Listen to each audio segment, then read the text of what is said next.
नमस्कार दोस्तों, Verma chemistry classes के YouTube चैनल में आपका स्वागत है। दोस्तों, आपको अक्सर करके समस्या आती है कि अम्ल और क्षार को हम कैसे पहचानें, उनकी अम्लीयता को कैसे पहचानें कि उनमें से कौन अधिक अम्लीय होगा और क्यों। तो आज मैं आपके लिए ऐसी ट्रिक बताने जा रहा हूं जिसको यूज करने के बाद में आप आसानी से अम्ल और क्षार के बारे में बता सकते हो कि कौन अधिक अम्लीय है, कौन अधिक क्षारीय है और क्यों, और उनकी अम्लीयता का क्रम और क्षारीयता का क्रम। यदि आपने अभी तक हमारे चैनल को सब्सक्राइब नहीं किया है तो प्लीज़ चैनल को सब्सक्राइब करें, लाइक करें एंड बेल आइकन बटन दबाना ना भूलें। तो चलिए शुरुआत करते हैं। अम्ल क्षार सिद्धांतों में आर्हेनियस का हमने पिछले वीडियो में पढ़ लिया। आज जो हम पढ़ेंगे वो है ब्रास्टन-लॉरी परिकल्पना या ब्रास्टन-लॉरी का अम्ल क्षार सिद्धांत, जिसे हम प्रोटोजेनिक सिद्धांत भी कहते हैं या संयुग्मी अम्ल क्षार सिद्धांत भी कहते हैं। तो क्या है ब्रास्टन-लॉरी के अकॉर्डिंग अम्ल और क्षार? ब्रास्टन-लॉरी के अनुसार अम्ल वे पदार्थ हैं जो प्रोटॉन का त्याग करते हैं तथा क्षार वे पदार्थ हैं जो प्रोटॉन क्या करते हैं, ग्रहण करते हैं। अब आर्हेनियस के सिद्धांत में एक कंडीशन लगी हुई थी कि जल ही विलायक होना चाहिए। इसने वो कंडीशन हटा दी कि इसके लिए हम कोई सा भी विलायक यूज कर सकते हैं। ब्रास्टन-लॉरी ने कहा कि किसी भी विलायक में जो प्रोटॉन दे दे वो अम्ल है और जो प्रोटॉन ग्रहण कर ले वो क्या है, क्षार है। तो ब्रास्टन-लॉरी के अकॉर्डिंग देखें हम,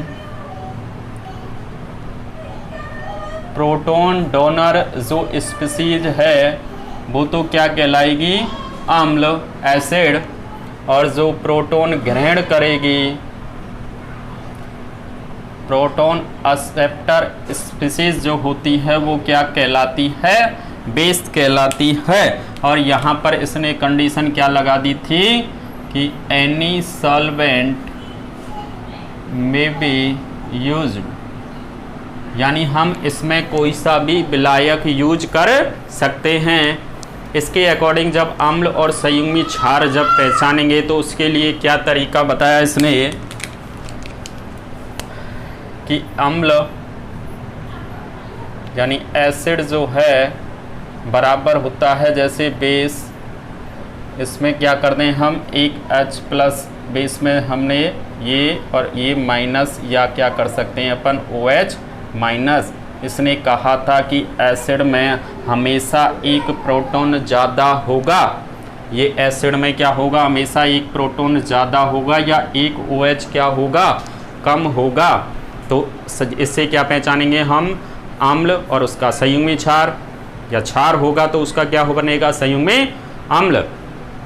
क्या कहा था कि प्रबल जो अम्ल होता है, प्रबल जो अम्ल है उसका जो संयुग्मी अगर क्षार बन रहा है, संयुग्मी क्षार क्या होगा, दुर्बल होगा। ऐसे ही अगर दुर्बल अम्ल है आपके पास, उसका अगर संयुग्मी क्षार बन रहा है तो वो क्या बन जाएगा, प्रबल। अगर आपके पास में प्रबल क्षार है और उसका बनेगा क्या, संयुग्मी अम्ल, और वो क्या बनेगा, दुर्बल। ऐसे ही अगर आपके पास में दुर्बल क्षार है और उसका संयुग्मी अम्ल बन रहा है तो क्या बनेगा, वो प्रबल बनेगा। यानी एक दुर्बल है तो दूसरा क्या बनेगा, प्रबल बनेगा।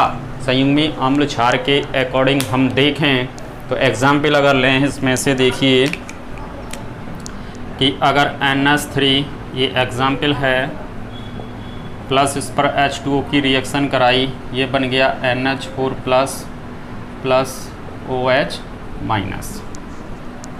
इसमें से हम क्या देखें, एसिड और बेस देखें तो देखिए हमने क्या कहा है कि एसिड में हमेशा बेस से अम्ल में क्षार से एक प्रोटॉन ज़्यादा होगा, या अपन ऐसे कह दें कि एक OH क्या होगा, कम होगा।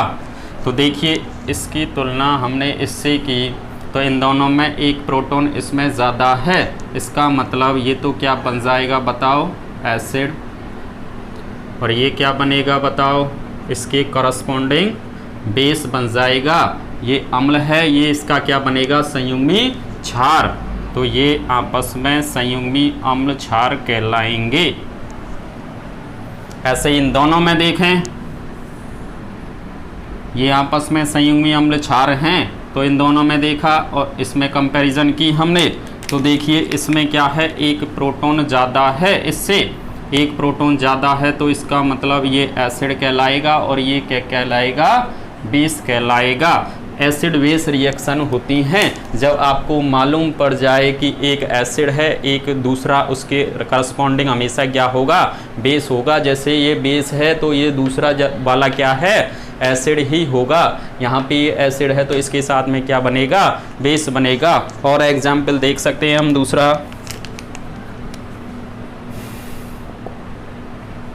HCl प्लस H2O, इसकी रिएक्शन कराई हमने H3O प्लस हाइड्रोनियम आयन और ये Cl माइनस, इनमें देखें दोनों में, तो देखिए इनकी कंपैरिजन की इससे Cl वाले से, तो ये संयुग्मी अम्ल क्षार है, इसमें एक प्रोटॉन ज़्यादा है, तो ये तो बन गया एसिड और ये इसका संयुग्मी क्या बना, क्षार बन गया।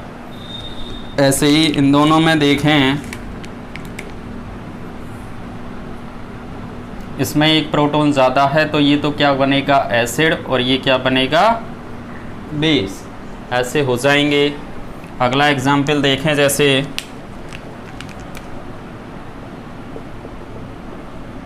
CH3COOH plus H2O is equal to CH3COO minus plus H3O plus, ये बन गया।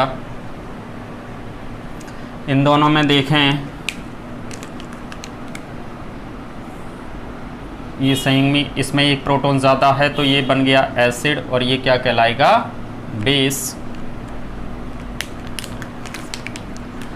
इन दोनों में देखें, इसमें एक प्रोटॉन ज़्यादा है तो ये एसिड और ये बेस।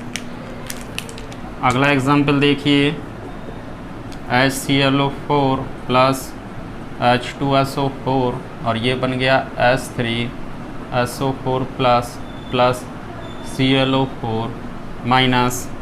तो इन दोनों में देखें, ये Cl वाला ये है, तो इसमें प्रोटॉन ज़्यादा है, तो इसका मतलब ये एसिड कहलाएगा और ये क्या कहलाएगा, बेस कहलाएगा। और इन दोनों में देखें तो ये क्या है, एसिड और ये क्या है, बेस।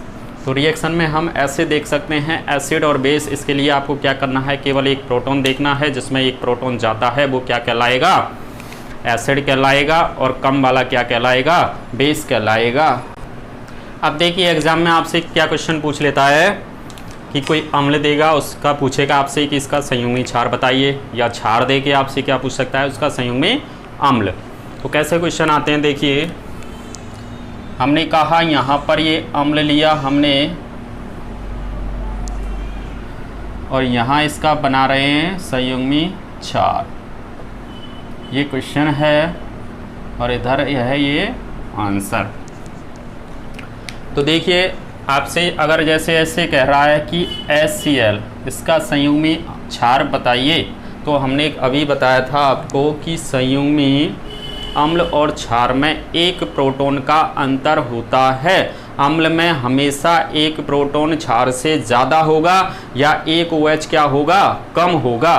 तो हमने क्या कहा, जब इसका संयुग्मी क्षार बनाएंगे, अम्ल में एक प्रोटॉन ज़्यादा है तो इसका मतलब एक प्रोटॉन निकाल दें, तो ये इसका क्या बन जाएगा, संयुग्मी क्षार। ऐसे ही HNO3 इसका संयुग्मी क्षार बन गया NO3 माइनस। H2SO4 इसका संयुग्मी क्षार बनेगा HSO4 माइनस। एक प्रोटॉन ज़्यादा होता है, केवल एक प्रोटॉन निकाला हमने। उसके बाद में अगर हमसे ऐसे पूछ रहा है कि HSO4 माइनस का संयुग्मी क्षार बनाइए, तो संयुग्मी क्षार क्या होगा इसका, एक प्रोटॉन और निकालो तो ये हो जाएगा SO4 माइनस 2। एक प्रोटॉन H प्लस जाता है और माइनस की क्या हो जाती है, वृद्धि। H प्लस गया तो माइनस पे चार्ज बढ़ा, तो ये माइनस पे बढ़ गया। ऐसे ही अगर हमने जैसे H2O है, इसका संयुग्मी क्षार बनाया तो ये क्या बनेगा, OH माइनस, और जब OH माइनस का बनाएंगे तो क्या हो जाएगा, O-2। NH3 का बनाया, एक प्रोटॉन निकाला, NH2 माइनस, NH2 माइनस का बनाया, NH-2, और NH-2 का बनाया तो क्या बन जाएगा, N-3। एक प्रोटॉन निकालते जाइए और एक माइनस का चार्ज बढ़ाते जाइए। इसके बाद देखो CH3COOH, इसका बन जाएगा CH3COO माइनस, HClO4, और इसका बन जाएगा ClO4 माइनस। ऐसे ही अगला देखें हम कि Ca+2, और ये बन जाएगा Ca+OH। हमने क्या जोड़ दिया, OH माइनस संयुग्मी क्षार, और अम्ल में OH ज़्यादा होता है संयुग्मी क्षार में एक, तो एक OH माइनस जैसे ही जोड़ा तो एक प्लस का कम हो गया और ये बन गया Ca+OH माइनस। ये इसका संयुग्मी क्षार है, इस अम्ल का ये क्या है, संयुग्मी क्षार। अगर आपसे ये पूछ रहा है इसका बनाइए तो हम क्या बनाते, इसका CaOS का होल ट्वाइस। ये इनके संयुग्मी अम्ल क्षार हो गए। ऐसे ही आगे बनाएं, अगर जैसे Al+3 दे रखा है, इसका संयुग्मी क्षार बनाएंगे हम तो क्या बनेगा, Al+2 और ये OH, और अगर हम इसका बनाएं संयुग्मी क्षार तो क्या बन जाएगा, 1+OH का होल ट्वाइस, और अगर हमने इसका बनाया तो ये क्या बन जाएगा, AlOH का होल थ्राइस। तो ये इस प्रकार से हम क्या बना सकते हैं, इनके संयुग्मी अम्ल और क्षार। आपसे क्या पूछेगा कि कोई अम्ल दे देगा, उसका क्या बनाइए, संयुग्मी क्षार बनाइए, या क्षार दे के क्या पूछ सकता है आपसे, संयुग्मी अम्ल बनाइए। तो आप इस प्रकार से इधर भी चल सकते हो और इधर भी चल सकते हो। ये दोनों वे में आप ऐसे चल सकते हो सभी में, ठीक है। तो ये दोनों के दोनों एक तरह से क्या हैं, रिवर्सिबल रिएक्शन है। किधर से भी पूछ सकता है आपसे, अम्ल का क्षार बनवा सकता है और क्षार का क्या बनवा सकता है, अम्ल बनवा सकता है। दूसरे टाइप के जो क्वेश्चन हैं वो क्या हैं कि अम्लीयता का ऑर्डर पूछेगा आपसे, कौन अधिक अम्लीय है, कौन अधिक क्षारीय है। तो ये इंपॉर्टेंट क्वेश्चन होते हैं। इसके लिए मैं आपको एक ट्रिक बताऊंगा, उस ट्रिक से आप किसी की भी एसिडिटी का ऑर्डर लिख सकते हो। तो देखिए क्या है कि यहाँ पर मैंने ये 14वां वर्ग लिया, 15वां, 16वां और ये 17वां। इसमें देखिए तत्व, इसमें ये आते हैं और इसमें ये, और इसमें ये, इनके अम्ल बनाए। हाइड्राइडों की एसिडिटी का ऑर्डर है ये, हाइड्राइडों की अम्लीयता का क्रम कैसे निकालेंगे हम। तो देखिए इसकी बैलेंसी 4 होती है, तो मैंने CH4 कर दिया, ये सभी में H4 कर दिया। इसकी बैलेंसी 3 होती है, तो ये NH3, PH3, ASH3, SP3। इसकी 2 H2O, H2S, H2SC, H2PE। इसकी एक होती है HF, HCl, HBr और ये HI। तो हमने क्या कहा, यदि आप इधर से इधर चलो हाइड्राइडों में, या इधर से इधर चलो, तो जो अम्लीयता होगी वो बढ़ेगी। इधर से इधर भी अम्लीयता बढ़ेगी और इधर से इधर भी अम्लीयता बढ़ेगी। दोनों तरफ ही क्या बढ़ा देनी है आपको, अम्लीयता बढ़ा देनी है। अब क्वेश्चन देखें हम कि आपसे ये 4 एसिड क्वेश्चन है हमारा, अम्लीयता का क्रम लिखिए, या क्षारीयता का पूछ सकता है। क्षारीयता उल्टी हो जाएगी, इधर भी घटेगी और इधर भी घटेगी। तो हम अम्लीयता का ही निकाल लें एक ऑर्डर, क्षारीयता का तो क्या हो जाएगा, उसका उल्टा हो जाएगा। तो देखिए एसिडिटी का ऑर्डर अगर आपसे ये पूछ रहा है CH4, SiH4, ZeH4 और SnH4, इनकी एसिडिटी का ऑर्डर क्या होगा? दोनों तरफ ही बढ़ती है, वर्ग में चले जाओ या आवर्त में। ये क्वेश्चन हो गया। दूसरा देखें, अगर हमसे और इनका भी बना सकता है H2S, H2SC और H2TE, ये ऑर्डर भी ऐसे हो जाएगा। HF, ये इम्पोर्टेंट क्वेश्चन होता है। HCl, HBr, HI, ये इनकी ऑर्डर हो जाएगा। सबसे प्रबल कौन है बताओ? HI है। एसिड अगर बात करें, अगर ऐसे आ गया कि I minus, Br minus, Cl minus और F माइनस, इसकी एसिडिटी का ऑर्डर लिखो। अगला क्वेश्चन है ये। तो आपको क्या करना है? सेम ऑर्डर लिखना है। यानी हमने क्या लिखा? एक ट्रिक, उदासीन प्रजाति तथा चार्ज स्पीसीज, या अपन क्या कह सकते हैं? आवेश युक्त प्रजाति, दोनों का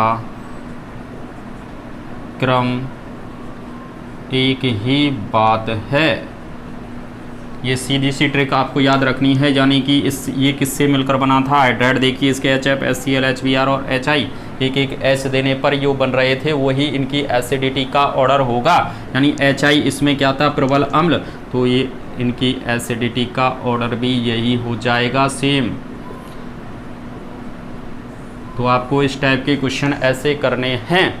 इसका अगर पूछता आपसे तो ये क्या बनाता? जैसे OH माइनस, HS माइनस ऐसे बना देता, तो उसका भी ऑर्डर आपको क्या लिखना है? सेम ऑर्डर लिखना है। उदासीन प्रजाति तथा उससे बनी हुई समान स्पीसीज जो आवेश युक्त है, उसका जो ऑर्डर होगा एसिडिटी का, वो आप सेम लिख देना, आपका आंसर आ जाएगा। तो इनमें से आपको बहुत सारे क्वेश्चन बना सकता है, अम्लीयता के भी और क्षारीयता के। आपको क्या याद रखना है कि वर्ग में जाओ चाहे आवर्त में जाओ, दोनों तरफ ही अम्लीयता क्या होगी? बढ़ेगी।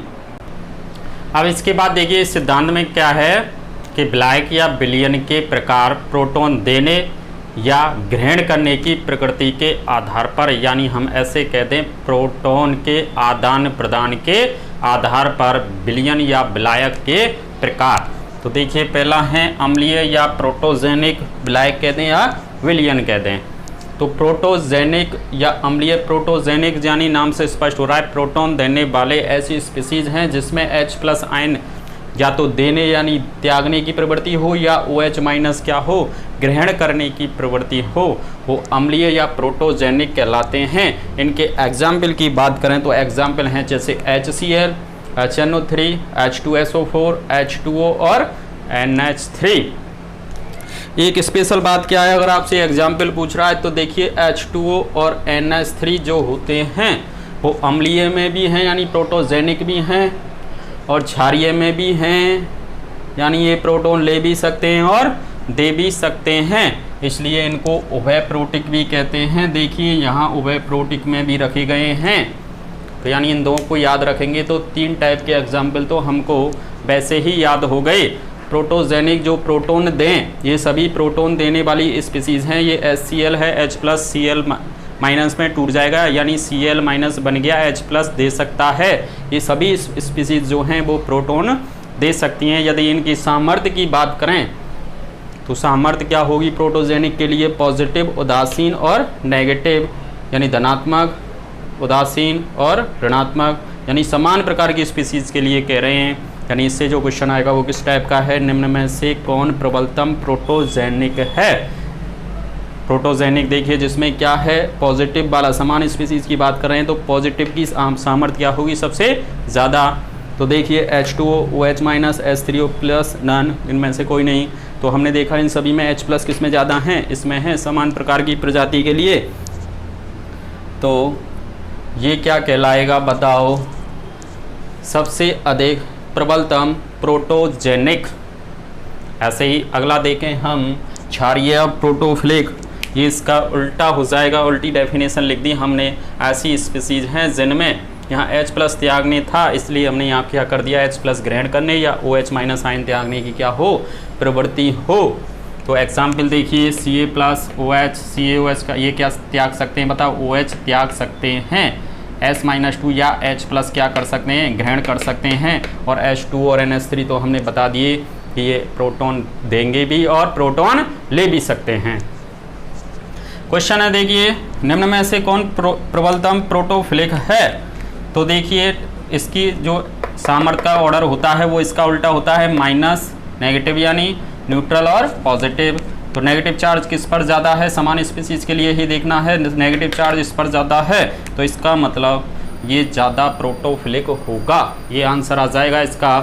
अगला देखिए, वह प्रोटिक का मतलब जिसमें प्रोटॉन दे भी सकता है और प्रोटॉन ले भी सकता है। तो एग्जाम्पल आपको फेमस एग्जाम्पल कौन आ जाएंगे, H2O और NH3। तो देखिए ये H2O लिया, जब इसने एक प्रोटॉन दिया तो ये बन गया H3O प्लस, अगर एक प्रोटॉन इसमें से निकाल दें तो ये OH माइनस बन गया, यानी दोनों काम कर सकता है, प्रोटॉन दे भी सकता है और प्रोटॉन ले भी सकता है।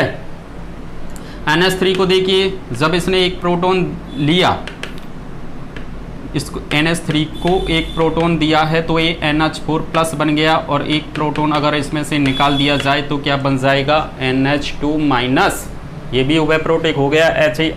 HS माइनस भी उभय प्रोटिक होता है, एक प्रोटॉन देने पर H2S बन जाता है और एक प्रोटॉन निकालने पर क्या बन जाता है बताओ, S-2। एप्रोटिक का मतलब क्या है, ना तो प्रोटॉन देते हैं और ना ही ग्रहण करते हैं। तो जिनमें प्रोटॉन ही नहीं है वो इसके एग्जाम्पल आ जाएंगे, जैसे CO2, SO2, SO3, chloroform, C6H6 benzene, AlCl3 और BF3, जिनमें प्रोटॉन देने की सामर्थ्य नहीं होती है, एप्रोटिक कहलाते हैं।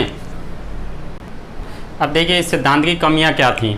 तो पहली कमी तो वही है जो आर्रेनियस की थी कि जिनके पास प्रोटॉन उपस्थित है ना, उनकी ही हम इस सिद्धांत के द्वारा व्याख्या कर सकते हैं। एप्रोटिक जो यौगिक हैं उनकी इस सिद्धांत के द्वारा व्याख्या नहीं की जा सकती। जैसे हम बात करें CO2, SO2, SO3, AlCl3, BF3, FeCl2 और ZnCl2, इनके पास क्या उपस्थित नहीं है, प्रोटॉन प्रेजेंट नहीं है, इसलिए इस सिद्धांत से इनकी व्याख्या नहीं की जा सकती। किसकी, अम्लीय प्रकृति की, कि ये अम्ल होते हैं, क्यों होते हैं।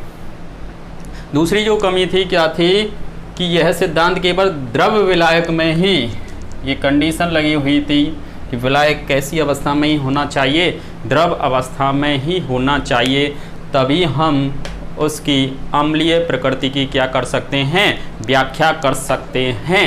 तो इसकी दूसरी कमी यही थी कि यह केवल द्रव विलायक में ही अम्लीय प्रकृति की क्या करता है, व्याख्या करता है। अगला पॉइंट देखें कि समतुल्य विलायक, लेवलिंग सॉल्वेंट कहते हैं, उसका एग्जाम्पल होता है H2O यानी वाटर। लेवलिंग सॉल्वेंट का मतलब क्या होता है, समतुल्य विलायक, कि वह विलायक जो सभी प्रबल स्पीसीज का समान आयनन दर्शाए, वो क्या कहलाएगा, समतुल्य विलायक कहलाएगा। जैसे अपन एसिडिटी की बात करें, एक तो है आपके पास में HClO4 और एक H2SO4, दोनों को ही वाटर में देखें, इसके लिए माना α1 है आयनन स्थिरांक, इसके लिए α2 है, तो ये दोनों के दोनों क्या होंगे, α1 बराबर α2 होंगे वाटर में, यानी ये समतुल्य विलायक। हम क्या कह रहे हैं कि HClO4 और H2SO4 दोनों के दोनों जो होते हैं वाटर में, इनका आयनन क्या होता है, समान होता है, इसलिए H2O जो है इनके लिए लेवलिंग सॉल्वेंट यानी समतुल्य विलायक का कार्य करेगा, इसलिए हमने कहा α1 बराबर क्या होगा, α2 होगा। दूसरी बात करें हम विभेदी विलायक में, तो विभेदी विलायक के लिए अपन कहें तो डिफरेंटिएट सॉल्वेंट, यानी उसका एग्जाम्पल क्या होता है, एसिटिक अम्ल होता है, एसिटिक एसिड होता है, यानी इनकी जो एसिडिटी वास्तव में चेक की जाएगी वो किस में की जाएगी, एसिटिक एसिड में। हमने कहा कि ये इनका आयनन क्या होता है, समान नहीं होता है, जैसे HClO4 HI और HBr H2SO4, हमने इनको सभी को एसिटिक अम्ल में घोला तो देखिए इसका आयनन हुआ माना अल्फ़ा 1, इसको अल्फ़ा 2, अल्फ़ा 3 और ये अल्फ़ा 4। तो ये कह रहे हैं हम कि अल्फ़ा 1 और अल्फ़ा 2 और अल्फ़ा 3 और अल्फ़ा 4 आपस में क्या नहीं होते, बराबर नहीं होते। अर्थात इनके आयनन का ऑर्डर कहते हैं या एसिडिटी का जो ऑर्डर आएगा वो क्या आएगा, अल्फ़ा 1, अल्फ़ा 2, उससे कम अल्फ़ा 3 और सबसे कम क्या आ जाएगा, अल्फ़ा 4 आ जाएगा। तो हम क्या है इस प्रकार से किसी की भी एसिडिटी का ऑर्डर और बेसिसिटी का ऑर्डर हम ट्रिक द्वारा आसानी से निकाल सकते हैं। धन्यवाद।